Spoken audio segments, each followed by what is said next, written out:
Text today comes from Mark chapter 8,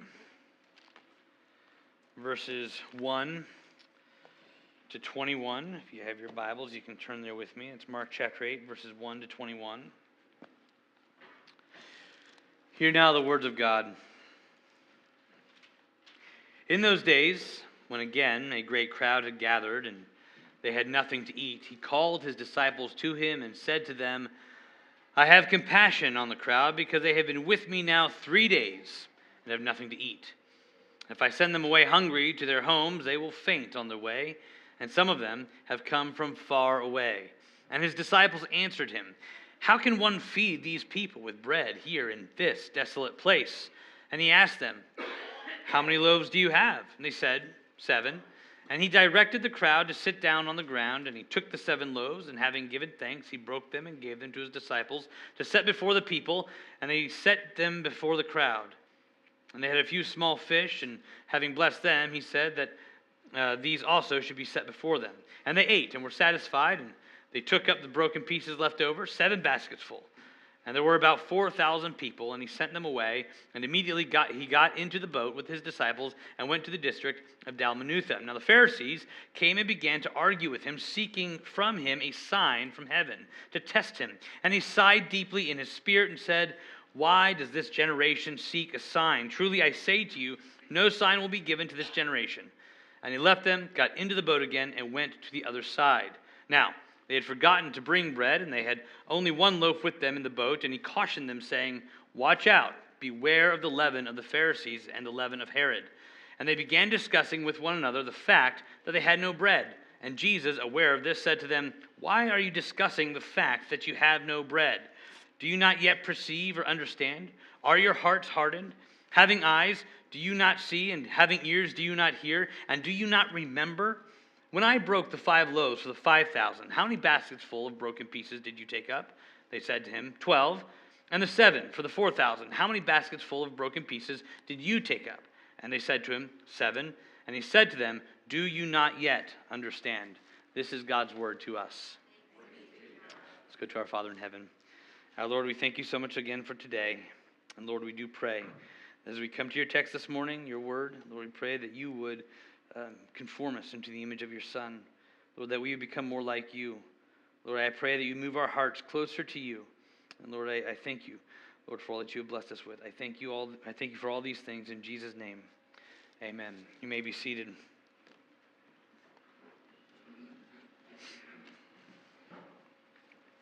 There are several great assumptions about the Christian life. One of which is that exposure produces maturity. And while in some cases this may be true, it is most certainly not a guarantee. Many of us assume that the longer that someone sits under the faithful preaching or they can see more, they must be able to see more clearly, or perhaps the longer someone follows Jesus, the more deeply they must trust him. Maybe the more truth they hear, the more natural obedience is to them. But Scripture repeatedly shatters this assumption. You see, the Bible warns us that it is possible to see much and understand very little. To hear often and yet remain unchanged. To walk closely with Jesus and still often miss what he is doing. If we're honest with ourselves, and we pay close attention to our lives, I think that most of us can agree with that. I mean, how often do we, for a moment, we think, just for a brief moment, we're like, man, I think we got this. And only to find out a week later, like, I don't know anything. If you've been following Jesus for any amount of time, thinking back on the days where you felt like you kind of got it, like you remember that high when you first got saved, you're like really excited about the faith, and you felt like you were finally understanding things were falling into place, and you kind of look back now and you think, man, I still feel like I am learning everything every single day. I realize how little I actually know. Well, Mark 8 confronts us with this uncomfortable reality. In a single passage, we encounter a crowd that receives grace that they did not earn. We see religious leaders who reject truth that they cannot control, and we see disciples who forget what they themselves have witnessed with their own eyes. And over all of it, hangs one searching question that closes our message today, our text today. It is that question, do we not yet understand? Jesus asked this not to outsiders. He asked this to those who are closest to him. Now our text today contains 3 different sections, of which I have named each one. The first section that we're going to look at will show us Jesus' provision without distinction. The second will reveal unbelief without excuse. And the third will demonstrate how even those closest to Jesus, his disciples, can lack discernment. And so we're going to look at these one by one, hopefully being able to see in our own lives how maybe we have grown to not really know as much as we think we did. And that way we can trust Jesus to actually fix that in our own hearts. As I've said before, it is always amazing how the times that I spend in study, I think I'm about to present something to you guys, when in reality I'm just presenting it to me. God just gives it to me and reminds me of my need for him again and again and again, and today is no exception. So let's look at verses 1 through 10. In this opening section, Mark opens with language that ought to be familiar to us. Look at verse 1 there. It says, "In those days when again a great crowd had gathered." This repetition, it's intentional. And Mark wants us to feel it. How many times have we read already in the book of Mark that there was a great crowd gathering around Jesus? Now, I know that my wife grows a little, let's just say, a great crowd follows her all around our little house, right? And there are times where she's like, I could deal with not having that little crowd following me around, that large crowd following me around everywhere.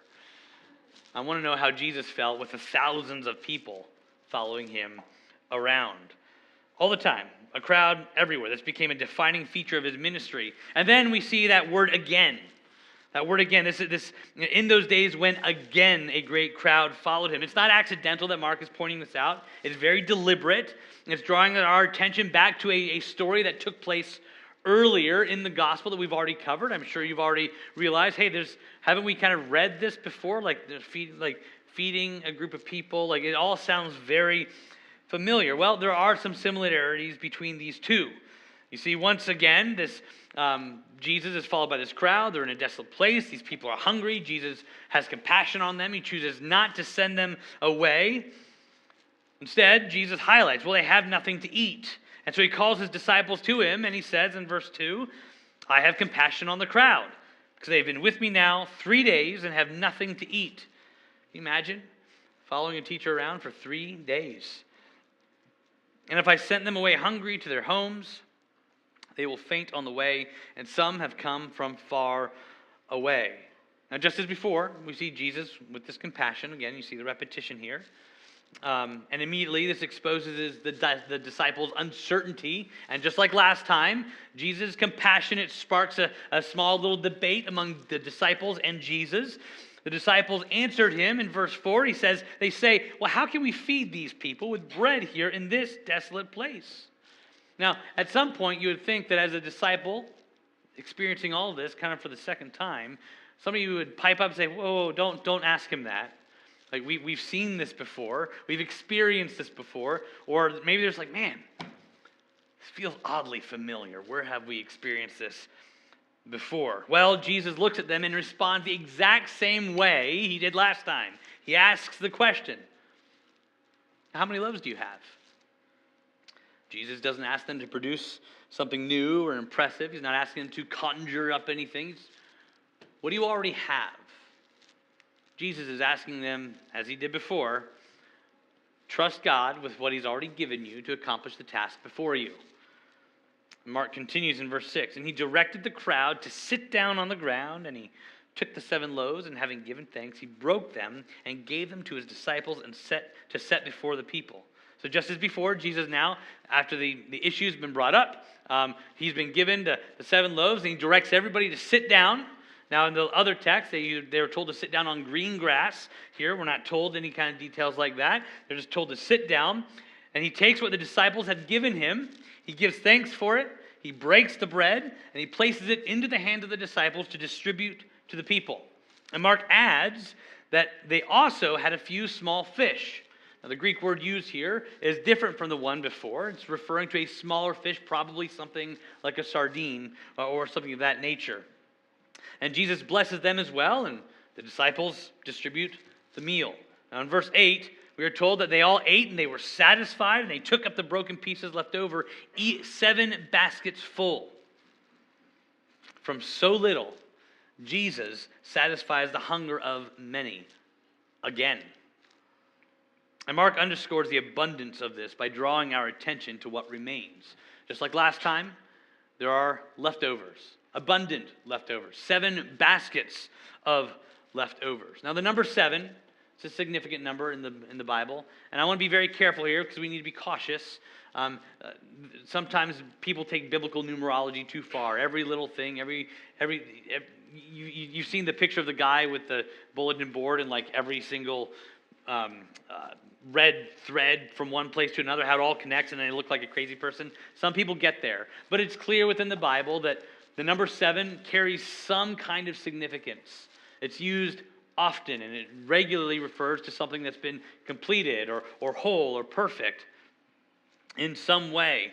And in this case, if that is the true here in our text, if that number is being used as well here for that reason, it would signify that the satisfaction that the people experienced was total. It was complete. It wasn't halfway. Jesus doesn't do things halfway. As we learned last week, Jesus does all things well. That's how Jesus operates. Look at verse 9 then. And there were about 4,000 people, and he sent them away. Earlier, we were just given, the crowd was simply described as a great crowd, but now we're given a number, 4,000 people. Unlike the feeding that we read about in chapter 6, which counts 5,000 men, specifically men, this figure likely includes men, women, and children all together, meaning that the feeding from chapter 6 was probably not just 5,000. That didn't account for all the women and children, meaning that Jesus probably fed in that instance anywhere between 2 times, 3 times as many people as numbered before. But here we see 4,000 people. And they ate and they were satisfied, and Jesus sent them home. And immediately, look at verse 10, he got into the boat with his disciples and went to the district of Dalmanutha. So having finished, Jesus and his disciples then crossed back over to the western side of the Sea of Galilee, to the Jewish side, into the district of Dalmanutha. Now, some scholars, they associate this region with a place called Magdalia, though the precise location remains uncertain. And I need to make you aware of something. This second story of Jesus feeding a large crowd of people is often scrutinized or criticized by higher critics. They call themselves higher critics anyway. They often they argue that the authenticity of the story is in question. And the reason they say that is because it just seems, they'll say there's too many similarities between these 2 feedings for it to really be authentic. It seems more like Mark made a stupid mistake by repeating the same story, or even worse, a scribe later added this story on accident, proving that it was somehow, proving that this text was, or the Bible had somehow been edited in some way, and mistakes are made, and they try to discount it this way. And we can't deny the similarities between these 2 stories. On the surface level, they're undeniable. In both accounts, there's a great crowd. In both accounts, Jesus is moved with compassion. In both accounts, the setting is in a desolate place. Both cases, we see Jesus ask his disciples what they have. They answer with bread and fish. In both cases, Jesus gives thanks. He breaks the bread. He distributes through his disciples. The crowd eats. They're satisfied. Leftovers remain, and the episode ends, each with a travel on the sea. And if we were to stop there, sure, that makes sense why somebody might think that. But if you pay close attention to not only the similarities, but also the differences, it becomes very clear that this is obviously a second event. The argument that this is somehow an edit or a mistake kind of collapses in on itself. When they're weighed, we can see this. So the feeding in chapter 6 takes place on the Jewish side of the sea. That's one. Our text today takes place on the Gentile side of the sea in the Decapolis, which is thoroughly Gentile. Chapter 6 records 5,000 men, implying there were more. Chapter 8 records 4,000 people, implying that's the primary amount. We also see how the terms used to refer to fish here, they're different. The one in chapter 6 is the generic term fish. The one in chapter 8 is more specific, probably to that of a sardine, referring to a very specific kind of fish. The baskets, the number of baskets differ. The number of loaves and fish differ. And most decisively, in verses 19 and 20 of our text, Jesus refers to both instances as separate historic events. So I don't think there's any doubt that these are referring to two different things. But if they are two different things, why does Mark see the need to record both? I mean, in both cases, Jesus feeds and satisfies thousands of people. Isn't that the point? Isn't that what the point of this story? And to some extent, yes. But the second story calls our attention to another reason. See, if we take into account who the audience that Mark is writing to, this makes a lot more sense. And we've already established many times that the audience that Mark is writing his gospel to is a group of Roman Gentile believers under persecution, in need of much. The reason that I believe Mark includes this second event is not simply to tell us that Jesus can satisfy, but that he does, not only for the house of Israel, but for Gentiles also. Now we know that Jesus, his primary mission was to come to his covenant people. We learned that last week. We learned that with the Syrophoenician woman. But that doesn't mean that Jesus neglects the Gentiles as well. It's always been a goal to be a light to the Gentiles. It was prophesied in the Old Testament long before Jesus came to earth. Jesus came and not only had compassion on the house of Israel, he was also moved with that same compassion towards Gentile ones. Maybe, perhaps, in the Roman church, there was a level of insecurity among the Gentile believers, thinking that they were somehow second-class citizens in the kingdom of heaven because they didn't have the oracles of God from of old. Mark is seeking to squash that way of thinking. Jesus cares for Gentiles just as much. This is provision without distinction. This is the first point in your bulletin. This is provision without distinction. Notice how Jesus frames his concern in verse 3. When he is talking about not wanting to send the people away, he says, some of them have come from far away. Now, no doubt this is dealing with geography. Clearly, they've traveled a long way. But I think that there is another spiritual truth here that we must also pay close attention to. I think there's a theological reason why Mark includes that language. You see, these people in the Decapolis, these Gentiles, they're not covenant insiders. These were not the people that God made a covenant with at Sinai. They did not bear the mark of the covenant of circumcision. These were Gentiles. They had come from far away. They are not from Abraham according to the flesh. And yet Jesus' compassion is unchanged. He doesn't require of them credentials. He does not demand prior understanding. He does not condition his mercy on worthiness.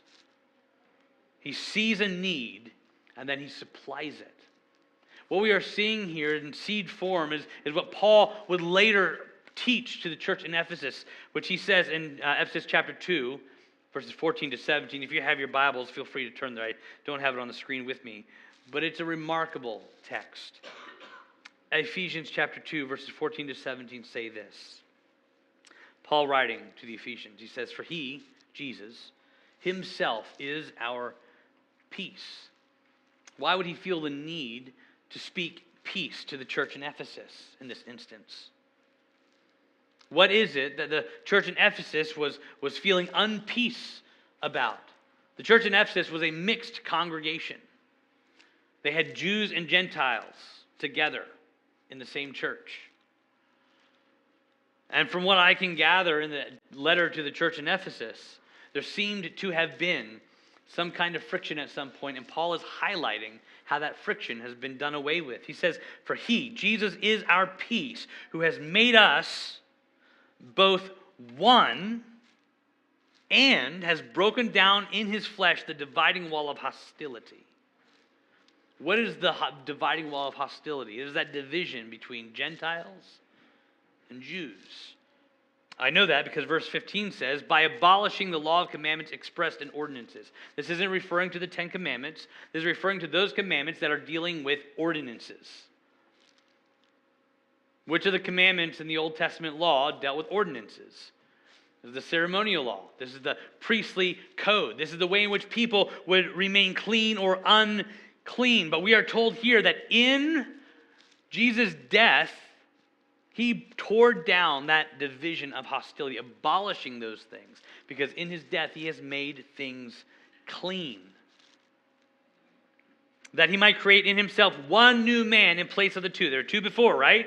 There's the Gentiles and the Jew with a dividing wall in the middle. And in his flesh, he has removed that dividing wall. So he's taken the two and made them one man, so making peace, and reconciled us both to God in one body through the cross, thereby killing his hostility. And here's the kicker. Look at verse 17. He came and preached peace to you who were far off. They were far from Jesus. They didn't have the oracles of God. They didn't have the special revelation of the law. But they heard of Jesus. They came to Jesus. And Jesus preached to them peace and came near to them. Jesus didn't want to send them away. Many had traveled far. But even as they traveled far, Jesus preached peace to them. The gospel provision, it is not tribal. Neither is it ethnic. It is not earned. It is a gracious gift. And it is available to anyone who would come and sit at the feet of Jesus in faith and repentance. The same Christ who satisfied Israel in Mark 6 now satisfies the Gentiles in Mark 8. The kingdom of God, it is not getting smaller. God is expanding his kingdom. At the very beginning of the Gospel of Mark, Jesus proclaims that the kingdom of God is at hand, and he follows that proclamation with this: so repent and believe the gospel. So as the kingdom expands, as it continues to grow, as it takes ground and defeats evil, the proclamation is always the same. Repent and believe the gospel. That message does not change.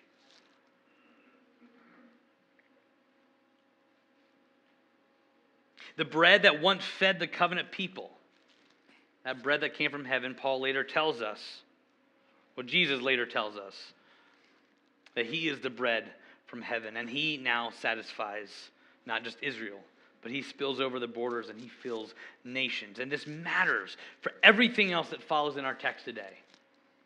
Because when such provision is given clearly and abundantly and unmistakably, ignorance is no longer an option. We can't make excuses and say things like, well, I didn't know. Because Jesus has revealed himself clearly. So I want to echo what I kind of said last week. Because we see this. Every time we see Jesus interacting with Gentiles Gentiles believed that they had every reason to ignore or neglect Jesus because they weren't Jewish. The Jews believed they didn't have any claim to Jesus. But what we learn from this, anytime he deals with Gentiles, regardless of your background, what we learn is that your pedigree and your upbringing, they do not matter, and they do not excuse you from coming to Jesus in repentance. I want to speak specifically to the children in our congregation. Listen to me. You being brought up in a Christian home does not guarantee your salvation. Just because you've heard of Jesus all of your life, that doesn't secure you a spot next to Jesus. You must come to him like all of us in repentance and faith and know him. If you think that because you attend church every single week and you go through all the motions and everything works out fine, that doesn't get you into heaven. What gets you next to Jesus is your willingness to repent and believe, to follow him. If you have not received the free gift that Jesus offers, the gift of the gospel of life, if you've not repented of your sin, know this: today is the day. Not tomorrow, not when life slows down, not when questions are resolved. It's today. The only thing that stands between you and life, it's not your past, it's not your distance, and it's not your ignorance. It is your refusal to come to him. We were far off. But Jesus has come near. He has preached peace. He has torn down the wall of hostility with his own flesh. He does not wait for you to make yourself worthy. He calls you where you're at, and then he makes you worthy. It's the only way you can come to him. And Jesus welcomes you today. So come to him. Find your rest in him. But I also want to warn you. See, there is also a danger. When you come to Jesus and you find your rest in him and you're following him with your whole heart, there is a danger. There is a temptation to look at all that Jesus has already revealed and still demand more. And that is exactly how the Pharisees respond in the next section. I've titled this next section, Unbelief Without Excuse. Look at verses 11 and to 13. The Pharisees came and began to argue with him, seeking from him a sign from heaven to test him. And he sighed deeply in his spirit and said, "Why does this generation seek a sign? Truly I say to you, no sign will be given to this generation." And he left them, got into the boat again, and went to the other side. By the way, if you're having a conversation with Jesus and he sighs deeply, that's not a good sign.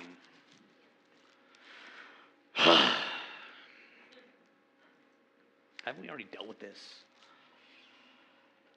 Mark tells us that the Pharisees came and began to argue with him. Now, I love a good argument, like a good one, not one where we're attacking each other, but where we're actually dealing with the argument. I enjoy that. But these guys, they weren't coming to learn or listen. We're told exactly what they came for. They came to test him. And they're going to get a lot of chances because once Jesus gets to Jerusalem, this is going to happen over and over and over again, a whole week that he is there prior to his crucifixion. But they came to dispute, and in doing so, they reveal whatever else may be going on in their hearts, that they are not neutral observers. Now, I do not pretend to know the heart of these Pharisees. No doubt within these Pharisees there were mixed motivations as to why they were coming to Jesus to test him. Some most certainly resented him because of his popularity and how he was diminishing their authority and their traditions. But I am also certain that some of these Pharisees were actually trying to be good shepherds. I'm sure that they were concerned as to whether or not Jesus was being deceptive or not. Was he a false teacher? But either way, whatever it was, they all came to test him. And in doing so, the irony is that their attempt to be prudent proved themselves to be quite foolish, almost moronic.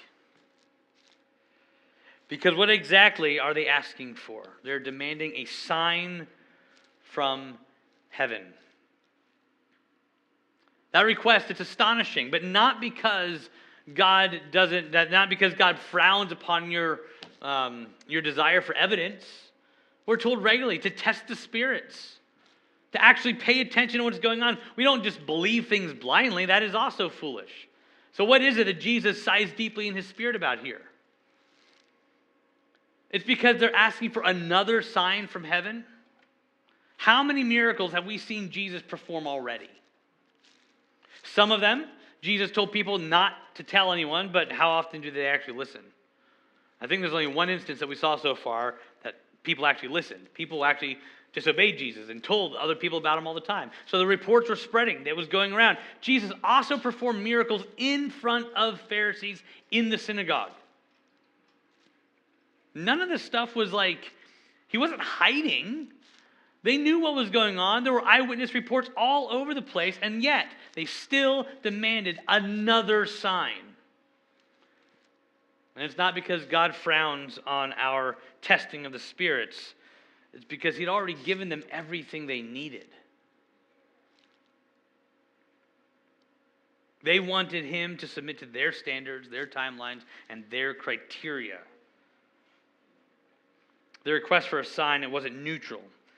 It was the very posture that the prophets warned about. They said over and over and over again, seeing they did not perceive, and hearing they did not understand. It's said over and over again in the book of Isaiah, and it refers to these Pharisees because they kept seeing it with their eyes and refused to believe it. They refused to accept what they themselves had witnessed.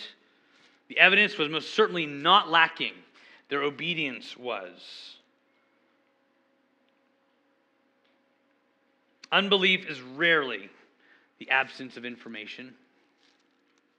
More often than not, it's just a suppression of the truth.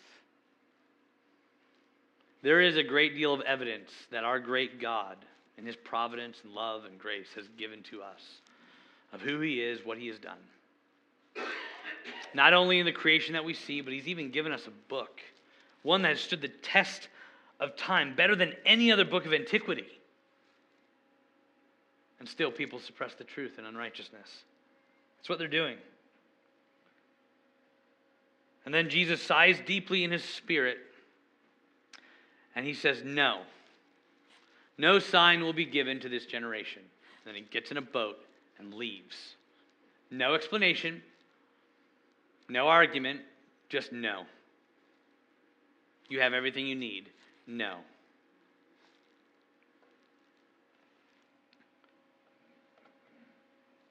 This teaches us something about the nature of Jesus. His sudden departure from the Pharisees reveals something crucial about him. And it's that although Jesus is absolutely and 100% patient, astonishingly patient, by the way, we learn that his patience is not infinite. At some point in time, his patience will dry up. Nowhere does the Bible teach that divine patience is some kind of endless tolerance of unbelief. Instead, it is presented merely as a window to mercy, a window that can and will close. The time that we live in right now is a remarkable season of that patience. We see it. Every call to repentance, every sermon preached, every gospel conversation, every Lord's Day is a gift from God and a demonstration of his patience while he waits for sinners to repent and believe. But that gift can be squandered, and it will be squandered. We know that it will be. That gift, when it is persistently rejected, judgment does not arrive suddenly, it arrives justly. Paul writes to the church in Rome, and he warns them of this very thing. He tells them in Romans chapter 2, verses 4 to 5, he says, "Or do you presume on the riches of his kindness and forbearance and patience, not knowing that God's kindness is meant to lead you to repentance? But because of your hard and impenitent heart, you are storing up wrath for yourself on the day of wrath when God's righteous judgment will be revealed." That word presume, it's devastating. It means to treat God's mercy as something that is owed to you. Something automatic, something you can spend freely without consequence. It is a mistake to delay for approval and patience for indifference. Have you ever confronted somebody on living a life of sin? Whatever it is. And they say, "It's okay, Jesus will forgive me." Don't we have a forgiving God? Have you ever heard that? That is presumptive language. That is treating the grace that God has given cheaply. It's not cheap. It cost the blood of our Lord.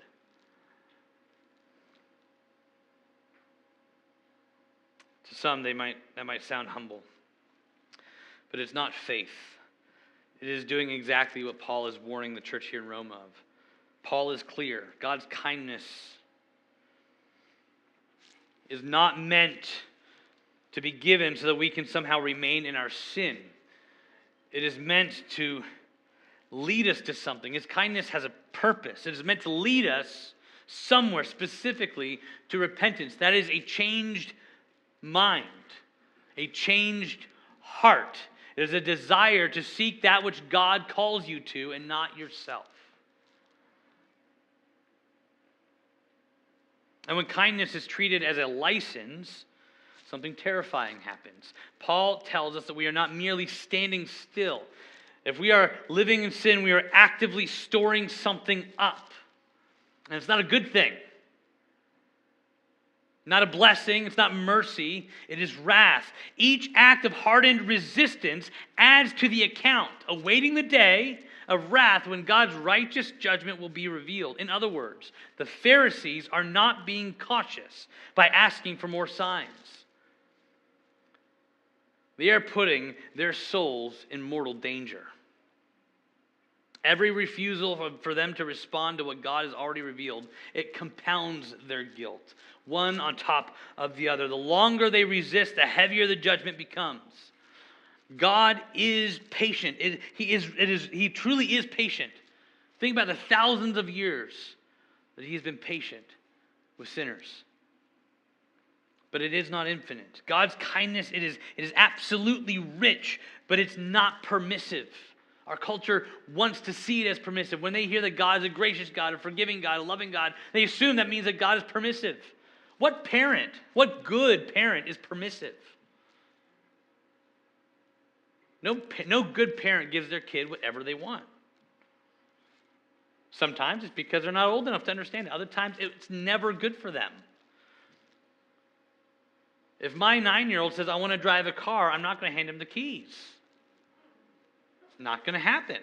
One day he could drive, but not right now. Sorry, Gideon, not happening. Sometimes they ask for things that are never good for them, so I'm not going to give it to them because I love them too much. God's not permissive. And grace rejected does not just evaporate. It testifies against us. This is why we need the grace of Jesus. It's why we need the righteousness of Jesus. Because when you come to Jesus and He imputes His righteousness to you, all of that presumptuous type of living gets covered by Him. That's why we need Him so desperately. So do not presume on the patience of God. This leads us to the third section here. Disciples without discernment. Look at verses 14 to 21.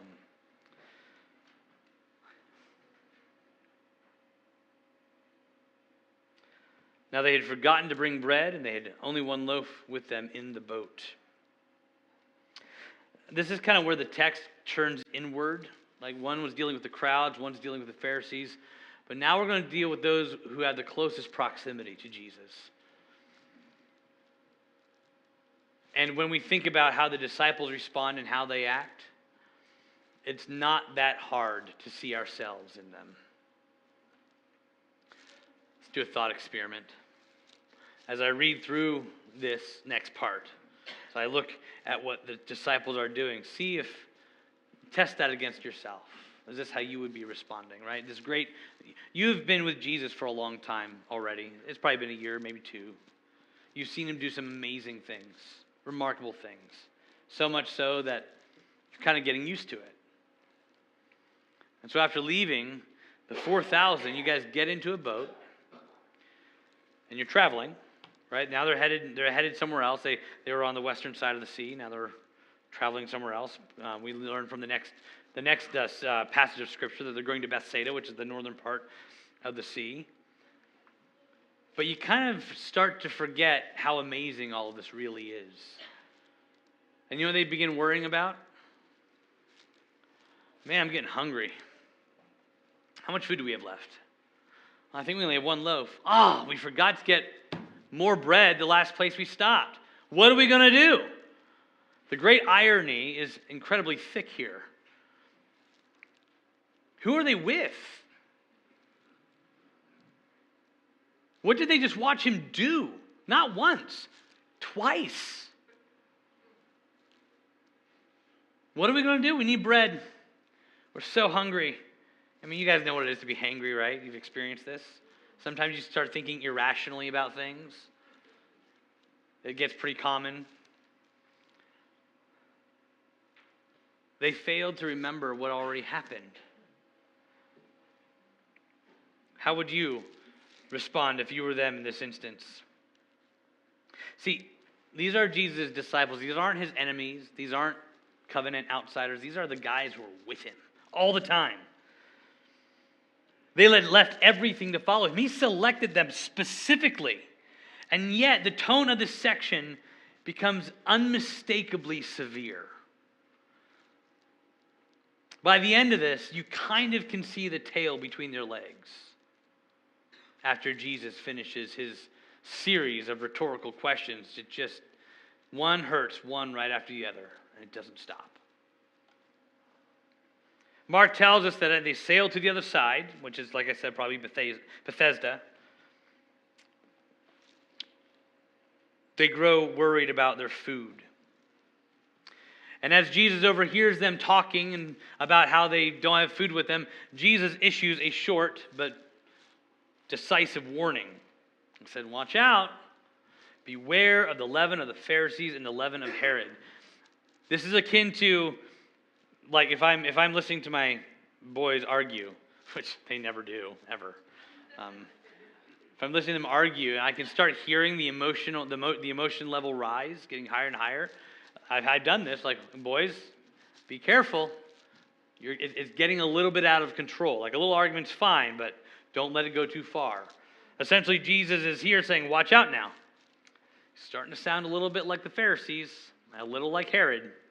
Here's what he means. If we're thinking about leaven is yeast, right? It's what you put in dough to make it rise. And you don't need a lot.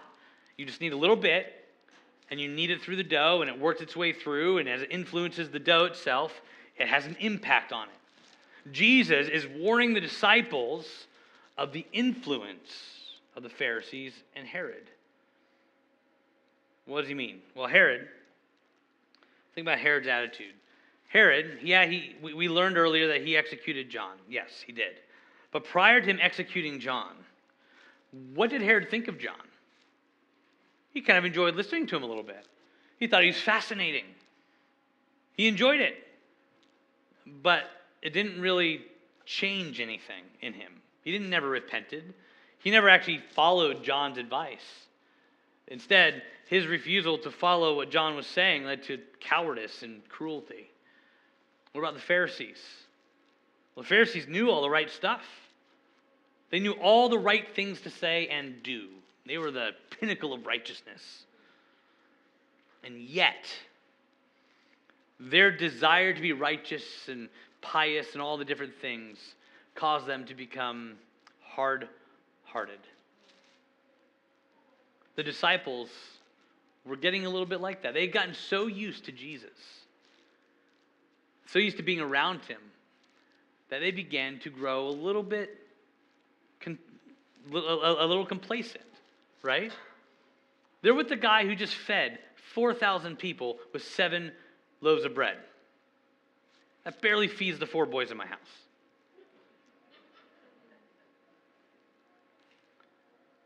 And they're worried about bread. And they're starting to sound like Herod and like the Pharisees. Now, this, of course, did not stop Jesus from doing what he always does. He lays the responsibility not on their familiarity with Jesus, but rather he kind of calls them out on it. They had become dull in their thinking and in their hearing. They are seeing things, they are hearing things, and for some reason they're not quite getting it. And Jesus squarely lays the responsibility of that on their shoulders. They're missing what's happening. The mention of leaven only furthers their concern because Jesus mentions leaven, and do you think that they perk up and think deeply about what Jesus just said? No, that's not what happens. In fact, they continue. The leaven, like, oh, leaven, yeah, that's in bread. Speaking of which, I'm hungry. I still want some food. That's all I can think about. And that misunderstanding provokes one of the sharpest rebukes that Jesus gives to his own followers collectively. Obviously, there's a sharp rebuke Jesus gives to Peter later. But here, to the whole collective, he says this: why are you discussing the fact that you have no bread? Do you not yet perceive or understand? Are your hearts hardened? Having eyes, do you not see? And having ears, do you not hear? And do you not remember? The last question that Jesus asks is the key here. Jesus then walks them back through their own history. Hey, do you remember that when I broke bread for the 5,000, how many baskets full did you pick up afterwards? 12?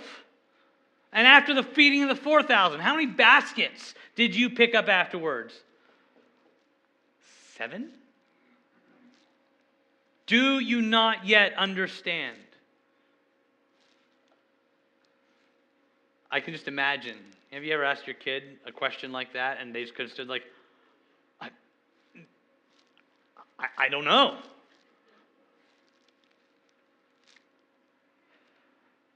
Now notice what Jesus does not accuse them of. He's not saying that they have failed to see miracles. He's not saying that they lack information. He's accusing them of forgetting.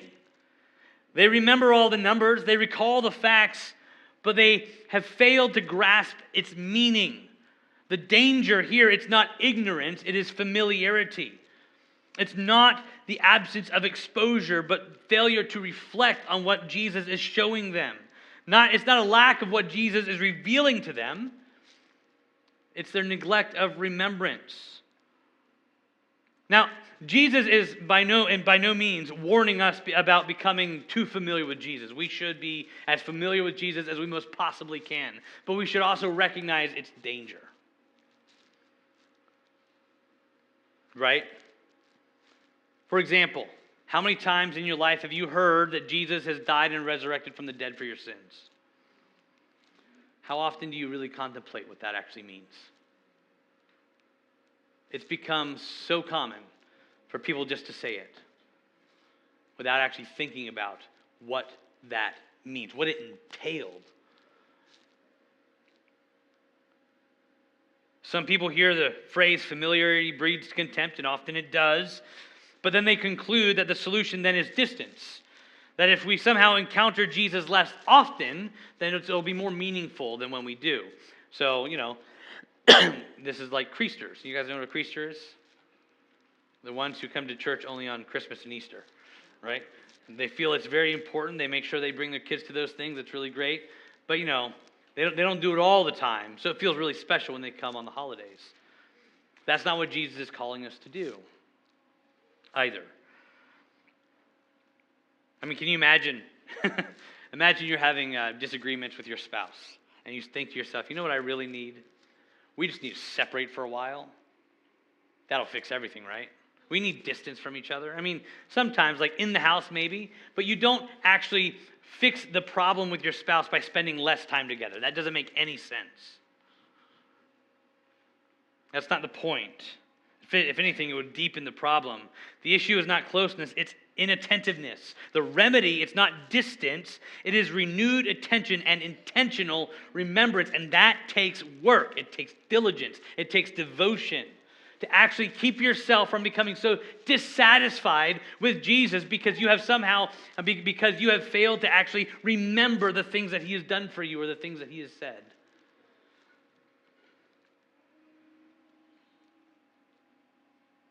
Familiarity with Jesus can dull us to the significance of his works.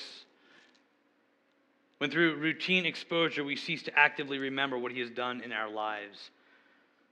The faithful Christian life, it's not something that can be placed on autopilot while we sit back and coast. We have to actually think about what we are doing. You guys come to church every Sunday. Why do you do that? I know it's not just to hear me. My wife doesn't. No, she's probably tired of hearing me. I don't know. Maybe it is because you guys like each other a lot, and that makes me happy. I'm glad that you guys would like each other a lot. But why do you come to church every Sunday? Besides, even if you didn't come here, you'd go somewhere. That seems awfully, you're familiarizing yourself with the things of God. You come every week because you hear from the Word of God, and it changes you. You reflect on what Jesus says, and you do it. You have to be intentional about it. I mean, you could come, just listen to a sermon, go home, and do nothing. But that's not what we're called to do. We must be intentional with our devotion to God in our worship. When grace becomes assumed, when we start to presume upon God's patience, our fear and our worry is often not far behind. We see this with the disciples. They got so used to Jesus that they got worried about bread again. And the worry came back. So what is Jesus getting at with those baskets? Well, With the 5,000, because he asked them, do you not remember, right? So why is he recalling them on those baskets? He's recalling, he says that there were 12 baskets left over with the people of Israel, and then there were 7 left over for the Gentiles. What's he getting at? It is an illustration of God's provision. The 12 baskets, the 12 tribes of Israel. God's going to make sure that Israel is satisfied. 7, complete, full, perfect. And the Gentiles too will experience this kind of satisfaction. God will provide and over-provide all that we need. This is not a lesson in math. It's trust. And that final question is not merely historical. That question, if do you not yet understand, it is asked of every disciple who has seen much and remembers little. If you find yourself going through the church motions, you come to church, you sing some songs, you have the Lord's Supper, you pray, you hear a sermon, and nothing's happening. It's time to reevaluate. Are you remembering what these things mean? Are you remembering what God has done, how Jesus has saved you?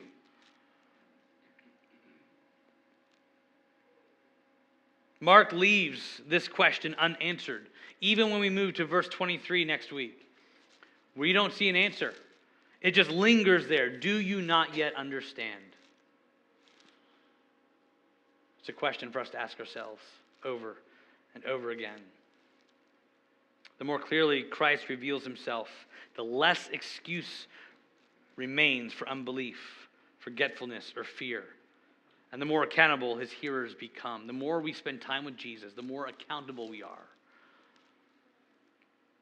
Provision without distinction removes every excuse.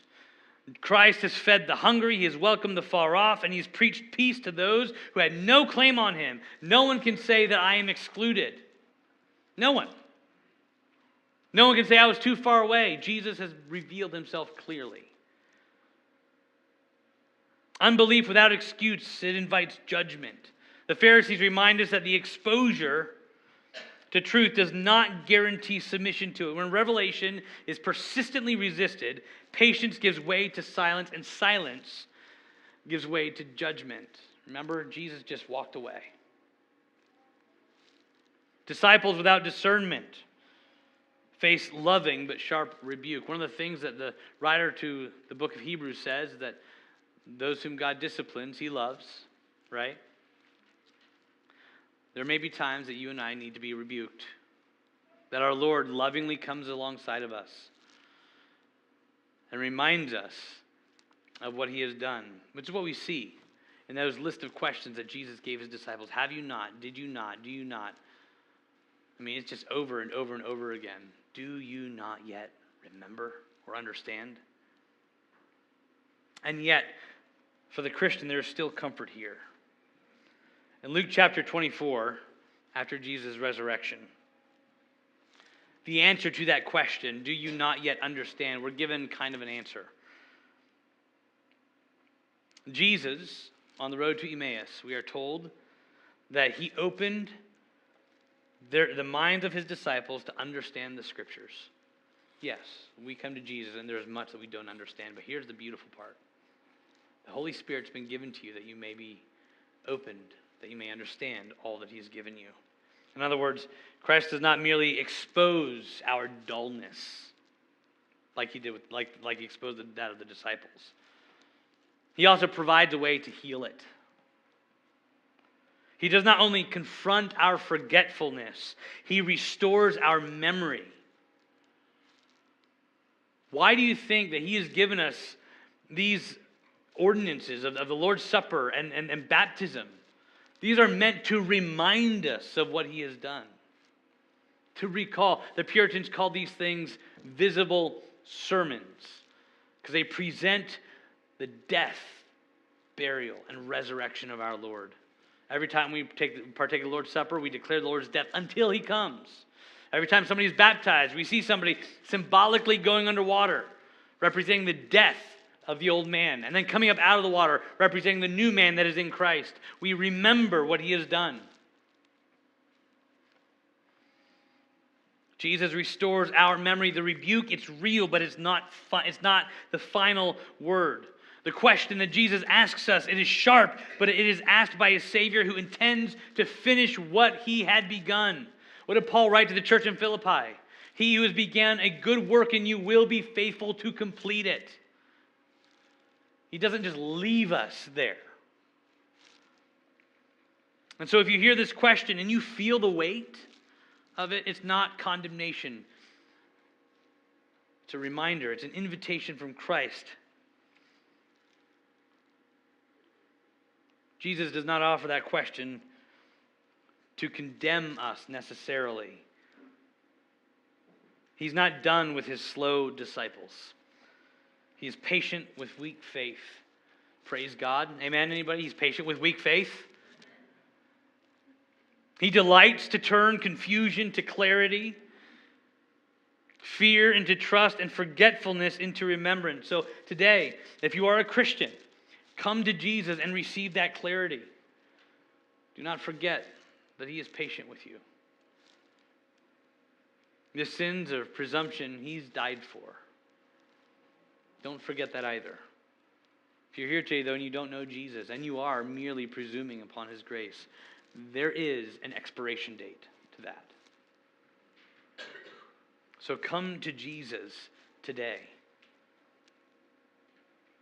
You may feel as though you are far off. So were the Gentiles, and Jesus came to them. You may be doubting. Christ has spoken clearly, and he has given ample evidence. Now you're just delaying. If you worry, if you're anxious, know this: Christ has already proven himself sufficient.